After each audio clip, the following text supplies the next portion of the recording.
Gênesis, capítulo 5. Esta é a árvore genealógica da raça humana. Deus criou a raça humana à sua semelhança, com natureza semelhante à dele. Deus criou macho e fêmea e os abençoou, a raça humana como um todo. Olá, bem-vindos. Este é o Comentário Bíblico João 8:32.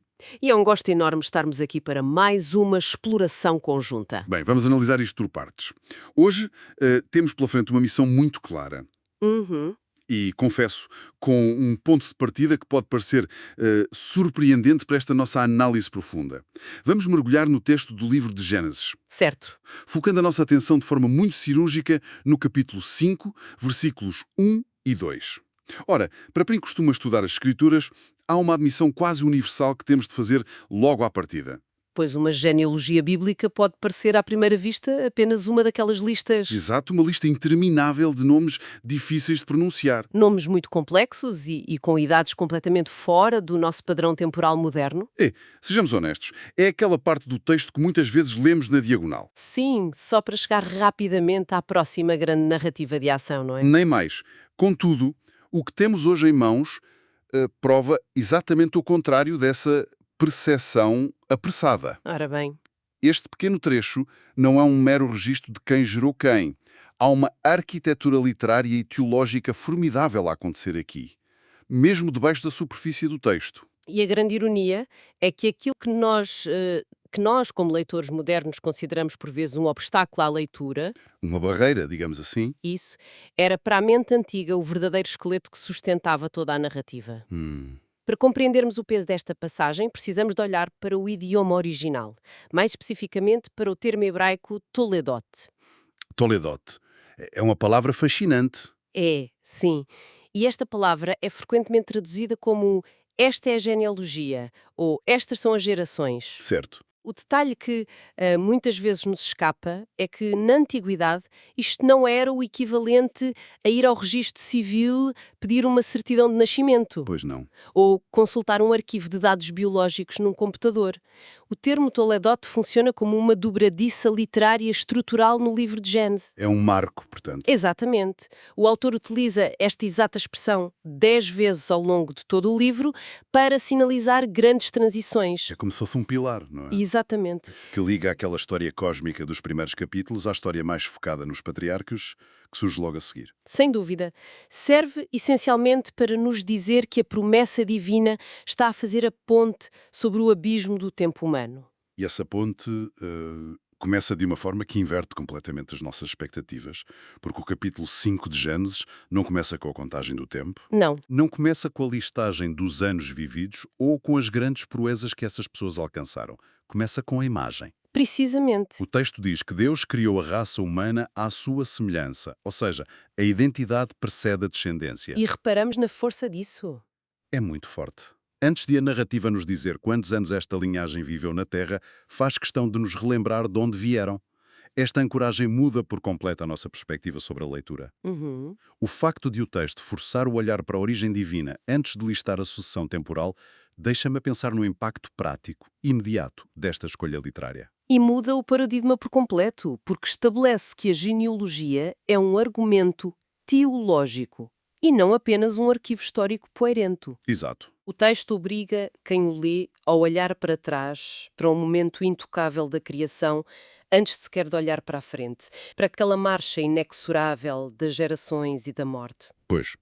Ao colocar a semelhança de Deus logo no versículo 1, o autor está a dizer que o valor intrínseco do ser humano não é determinado pela sua longevidade. Nem é validado pela capacidade de produzir herdeiros fortes. Claro, nem sequer pelas grandes cidades que construiu. O valor é determinado pelo simples e grandioso facto de a humanidade refletir a imagem do Criador. O que, na altura, era revolucionário. Muito. Num mundo antigo onde apenas o rei ou o faraó era considerado a imagem do Deus, a Bíblia democratiza esta dignidade, afirmando que toda a linhagem humana a carrega. Isso faz-me pensar naquela citação do livro Patriarcas e Profetas, concretamente no capítulo 6, que aborda precisamente este momento primordial. Sim, é uma passagem excelente. A autora escreve que o ser humano foi criado à imagem de Deus, dotado de elevada capacidade moral. Quando a autora fala em elevada capacidade moral, sinto que é exatamente aqui que a biologia fica para trás e a teologia começa. É verdade. Esta expressão carrega um peso enorme e eleva o ser humano a um patamar completamente distinto de qualquer outra obra da criação. Sem dúvida. Mas com uma ressalva perigosa que não podemos ignorar. Qual? Essa elevada capacidade moral de que a fonte fala é o que nos define como agentes éticos, sim, mas é também o que torna a nossa condição tão incrivelmente complexa. Sim, porque traz responsabilidade. Exato. Ser criada à semelhança divina significa que não surgimos no cenário deste mundo como seres movidos de forma cega por instintos. Pelos impulsos básicos. Impulsos de sobrevivência. A fome, o medo, a necessidade de reprodução ou de dominação territorial. Fomos dotados de consciência. De um discernimento aguçado. E de uma profunda responsabilidade. Não somos apenas entidades biológicas que consomem recursos.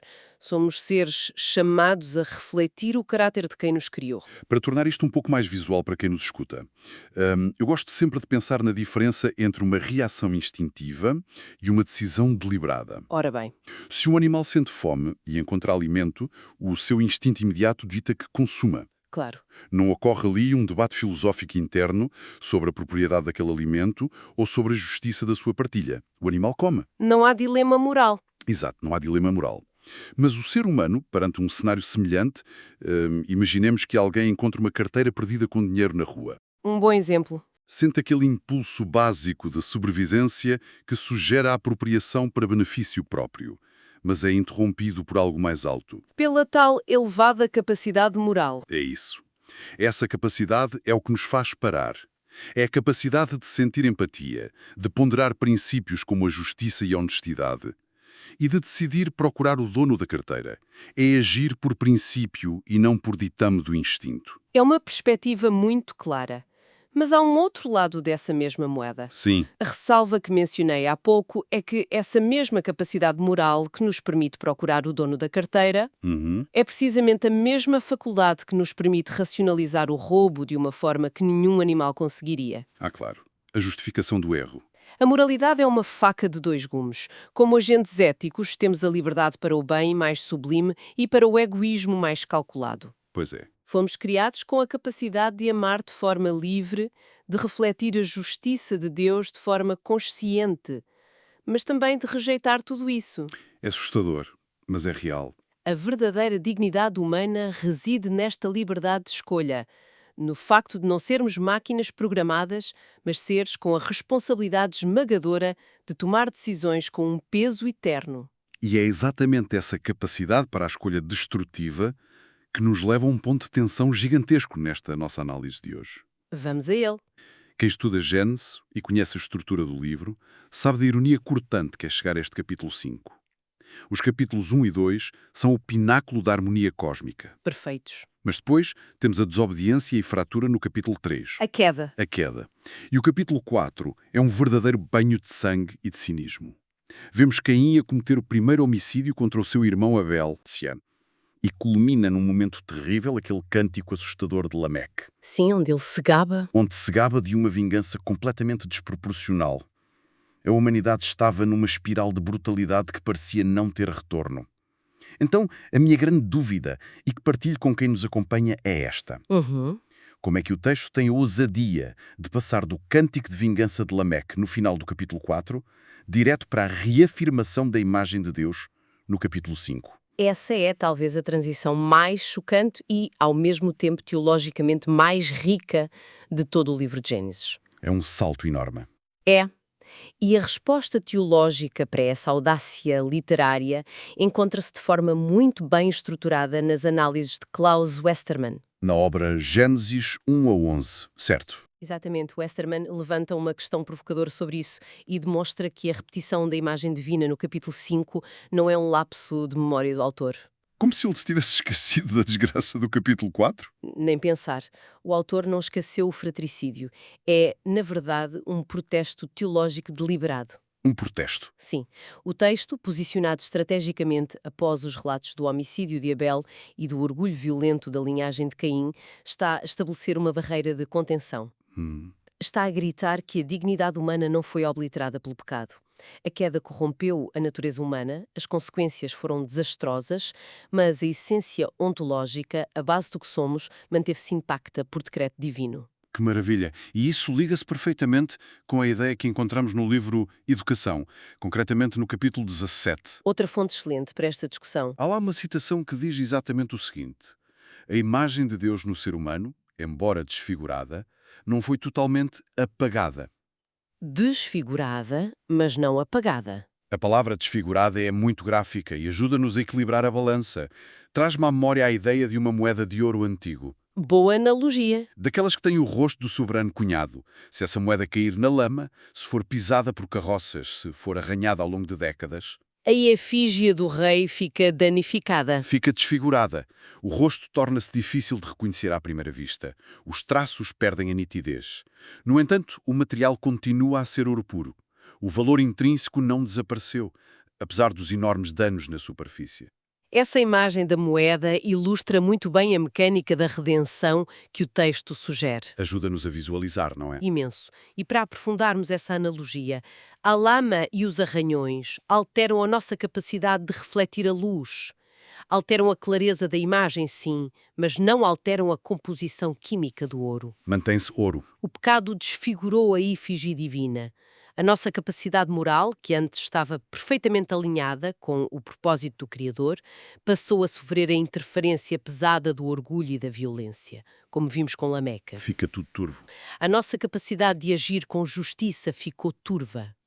Contudo, o Questerman e a autora do livro Educação nos estão a mostrar é que Gênesis 5 não é uma lista fúnebre, é um manifesto de profunda esperança. Um manifesto de esperança. Sim. A manutenção da imagem de Deus é o atestado de que Deus não cedeu a sua obra ao caos. Ele não olhou para o desastre dos capítulos anteriores e determinou que a humanidade havia perdido o direito de carregar a sua imagem. Não deitou a moeda fora. É pelo contrário, ele reivindica a propriedade desse ouro, por mais amolgado que ele esteja. E essa reivindicação contínua traz uma dimensão de empatia incalculável à leitura do texto. Absolutamente. Saber que, independentemente da degradação exposta nos capítulos anteriores, a fundação da existência humana continua a ser essa semelhança divina. É o nosso chão firme. E a surpresa narrativa não fica por aqui. Se continuarmos a leitura, logo no versículo 2, deparamos com outra insistência fascinante do autor. Lemos: Deus criou macho e fêmea e os abençoou. A raça humana como um todo. Sim. É um eco claríssimo de Gênesis 1, versículo 27. Há aqui uma teimosia narrativa em utilizar exatamente os mesmos termos, macho e fêmea. É uma repetição muito intencional. Então, o que é que justifica esta repetição exata neste ponto específico da história, depois de tudo o que a humanidade já tinha feito para destruir os relacionamentos? O teólogo Gerhard von Rad, no seu brilhante comentário sobre Gênesis, ajuda-nos a desembrulhar esta insistência. E o que diz von Rad sobre isso? Ele argumenta que a retoma da expressão macho e fêmea está longe de ser um mero formalismo Sim. ou uma repetição preguiçosa. É o texto a ancorar deliberadamente a humanidade de volta ao projeto relacional original. Ou seja, a apontar de volta para o Éden. Exatamente. Pensemos no contraste brutal. No capítulo 3, o que vimos foi o homem a culpar a mulher. Sim. No capítulo 4, vimos Lameque a instituir a poligamia como demonstração de poder, desvirtuando completamente o sentido do casamento. E vimos o irmão a matar o irmão. A harmonia entre os pares parecia irrecuperável. Parecia mesmo. Mas Von Rad salienta que a menção de macho e fêmea, logo no início desta nova genealogia, serve para reafirmar a complementariedade e a unidade como o padrão original e contínuo. É a lembrança de que nascemos de um ato relacional intencional e que fomos desenhados para a comunhão e não para o domínio violento uns dos outros. É quase como se o autor estivesse a limpar a lousa teológica antes de começar a listar as gerações. É uma boa forma de ver a questão. E a palavra que curou essa limpeza é, para mim, a mais reconfortante de toda a passagem. Abençoou. A benção original. Deus os abençoou. É muito comovente pensarmos na resistência desta bênção. O mundo já tinha experimentado o exílio do jardim.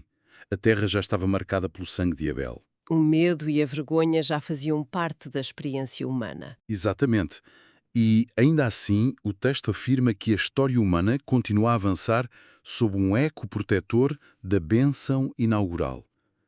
É como se a força criativa dessa bênção inicial soasse muito mais alto do que todas as fraturas e maldições que se seguiram. Sim. A bênção teima em fluir independentemente da nossa queda. E vejamos o peso disto. A palavra bênção, no seu contexto hebraico original, não é apenas um desejo piedoso. Não é um simples votos de felicidades. Não é um sentimento benevolente e passivo. A bênção é uma força vital ativa. É a concessão de poder para a vida prosperar, para se multiplicar e para ter um futuro. O que o texto está a declarar teologicamente é monumental. A história das gerações humanas tem a sua verdadeira raiz na criação abençoada e não na queda corrompida. É uma mudança de foco extraordinária. É o eixo central. Antes de a corrupção entrar na narrativa humana, já havia uma bênção declarada sobre ela. A bênção antecede a tragédia. Procede tudo. Por isso, a extensa lista de nomes e idades que compõem o resto do capítulo 5 não é o registro de uma humanidade abandonada ao relógio da morte, mas sim o testemunho vivo de que a promessa de vida de Deus é imparável. Que bonito. A bênção original atua como um enorme guarda-chuva sobre o qual toda a fragilidade humana subsequente se abriga. Chegando a este ponto de cristalização das ideias, e depois de termos desconstruído o peso de conceitos trazidos por Westermann, von Rad e os excertos dos livros Educação e Patriarcas e Profetas, é fundamental trazermos toda esta teologia para o chão que pisamos todos os dias. A aplicação prática. Claro. Uma reflexão bíblica profunda não pode ser apenas um exercício intelectual para acumular dados fascinantes. Tem de intersetar a nossa realidade diária. Sem dúvida. Então, qual é o impacto transformador no nosso cotidiano de percebermos que a nossa narrativa pessoal está ancorada nesta bênção da criação e não nos erros da queda? O impacto prático disto é de uma profunda cura emocional e ética. Se ligarmos isto a uma perspectiva mais ampla, reparamos que vivemos imersos numa cultura que é ferozmente meritocrática. Muito focada na performance. E implacável com o erro. O nosso mundo define frequentemente o valor de uma pessoa pelo seu currículo, pelo seu sucesso visível. Pela forma como se apresenta. E rapidamente estigmatiza alguém pelas suas falhas mais públicas ou pelos seus tropeços. A cultura do cancelamento é o extremo disso. Exatamente. Mas o princípio teológico de Gênesis 5 é profundamente antimeritocrático. A grande libertação deste texto é entender que, antes de qualquer erro que possamos cometer hoje, antes de qualquer falha crónica que nos envergonhe, a nossa identidade fundamental já foi estabelecida por um ato de amor divino. A nossa origem sagrada define o nosso valor absoluto. Muito antes e de forma muito superior a qualquer desempenho humano. Reconhecer isto dá-nos uma base sólida para não vivermos reféns da nossa última falha. Isso altera por completo a postura com que enfrentamos cada manhã. Significa que, quando nos olhamos ao espelho, não temos de ser definidos pelas moças, pelas cicatrizes ou pelos arranhões que as nossas más decisões causaram ao longo do tempo. A tal moeda amolgada. Exata moeda amolgada. O convite é olhar para lá da superfície desfigurada e reconhecer aquele ouro puro. Aquela elevada capacidade moral de que falámos no início e a dignidade inalienável de quem reflete a imagem do Criador. E não é fácil. Não, mas é o desafio prático que fica para quem nos ouve. Como é que a consciência deste valor inerente pode orientar as decisões que tomamos no local de trabalho? Nas dinâmicas familiares. Nos momentos de pressão silenciosa, exatamente. É um convite a agir a partir da nossa dignidade resgatada e não a partir dos nossos medos defensivos. É uma jornada de calibração diária. Requer o esforço consciente de nos lembrarmos que, apesar das imperfeições que carregamos de forma tão evidente, a nossa estrutura invisível foi desenhada com um propósito altíssimo. Quando internalizamos a realidade dessa bênção original que repousa sobre a humanidade, ganhamos um novo fôlego para resistir ao cinismo do mundo. Ao cinismo de Lameque, lá no capítulo 4. Exato. Ganhamos coragem para tomar decisões mais justas, para não retaliar e para sermos mais fiéis àquele projeto relacional original de complementaridade e paz. E é precisamente aqui que quero ancorar a nossa reflexão final, deixando um pensamento provocador para levarem convosco ao longo desta semana. Fica o desafio. Temos dedicado o nosso tempo a explorar como esta visão sublime de Gênesis 5 transforma radicalmente a forma como olhamos para a nossa própria identidade, garantindo que o nosso valor original não é anulado pelos nossos defeitos. Certo. Mas façamos o exercício de virar esta lente para fora. E se aplicarmos esta mesma regra rigorosa à forma como olhamos para os outros? Isso é profundamente exigente. Também o é para as pessoas que nos rodeiam.